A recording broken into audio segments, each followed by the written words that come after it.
Fernando Hugo, um dos principais nomes da Assembleia Legislativa do Estado do Ceará, nessa tarde nos dando a honra de conversar um pouco com a gente. Já são 9 mandatos, a experiência e o Legislativo hoje. A primeira pergunta é, o Legislativo, de quando o senhor deu o primeiro passo e hoje, como é que o senhor avalia? Wellington Freitas, Rádio Urapuru, amigo.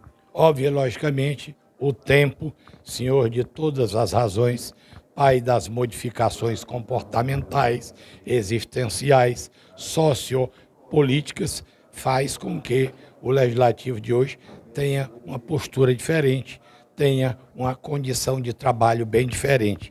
Quando eu cheguei aqui, a Assembleia sequer dispunha de salas adequadas para as comissões, os debates eram feitos única e simplesmente em espaços, muitas vezes de corredores, e hoje a estrutura física da Assembleia, a estrutura funcional da Assembleia, a estrutura ofertada ao parlamentar é muito mais qualificadora de que se possa ter, na essência maior da função legislativa, um primor de obras que são evidentemente as responsabilidades dos parlamentares: fiscalizar, denunciar e primordialmente legislar.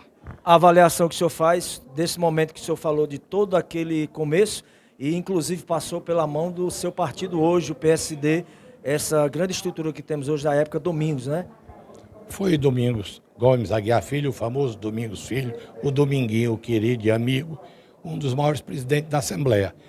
É graças ao trabalho dele que hoje nós temos mais de 10 salas de comissões aqui na Assembleia que não fazem de modo algum vergonha a nenhum parlamento brasileiro.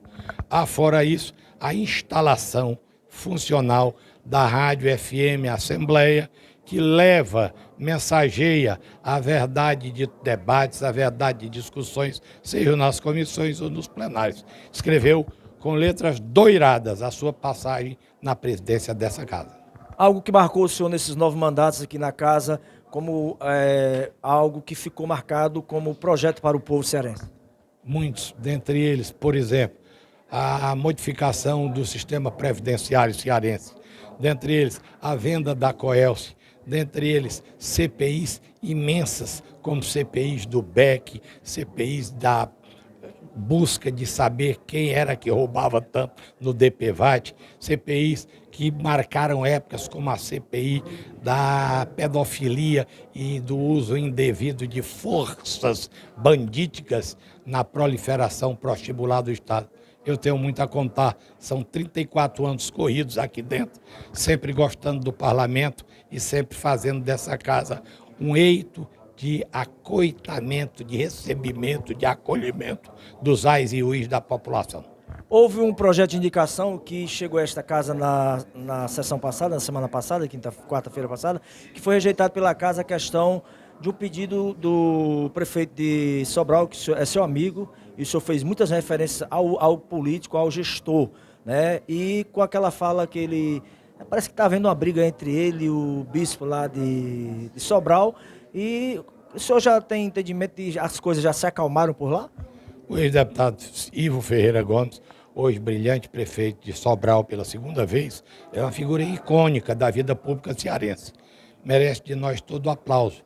O cidadão Ivo Gomes, do mesmo jeito. A fala, a manifestação fonovocabular do Ivo Gomes contra a religião, não especificando fatos existentes lá na região norte, especificamente Sobral, é que propiciou a que um colega parlamentar apresentasse um requerimento propondo um voto de repúdio. Repudiar é tornar marginalizado, repudiar é não aceitar.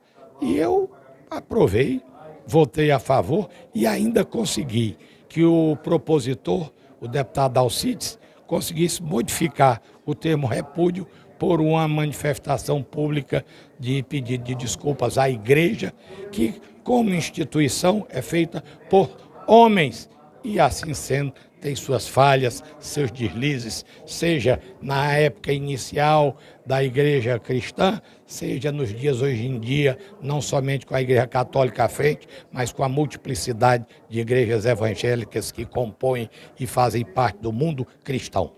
Como é que o senhor avalia hoje o cenário político do estado de Ceará?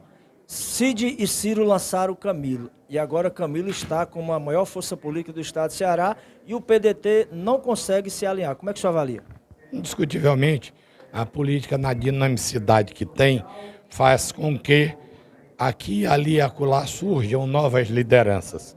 E Cid surgiu, óbvio e lógico, lançado àquela época por Tasso, destituindo praticamente do poder o brilhante, honesto, decente, probo governador Lúcio Alcântara, que perdeu a eleição, e Cid Gomes transformou-se nessa figura maravilhosamente respeitada Brasil adentro, Ceará fora. Hoje, os tempos passam e Cid, que criou o Camilo, hoje curva-se a popularidade, a força e a liderança de Camilo Santana, que é o maior de todos os homens públicos da atualidade cearense. Ciro, eu conversei com ele e ele disse que se aposentou da política do estado de Ceará, mas no discurso parece que a coisa continua. Evidentemente, política, para quem, como ele, nasceu dentro de uma urna, o pai, grande homem público, prefeito de Sobral, doutor Euclides, o irmão Ciro Gomes, que até ministro da República foi, é óbvio, é lógico que o sangue fervilha 24 horas. Só sabe e só deve sentir o que é a força da política na vida de um homem público que gosta de gente, que gosta de povo, como Cid Gomes sempre foi, quem por experiências desse tipo passa. Eu acredito que essas falas vão-se embora, tais quais chuva de verão. Nós agradecemos e deixamos para as considerações do decano da casa. Um abraço para vocês. Aqui na Assembleia, o gabinete 111 não é meu, é do povo cearense.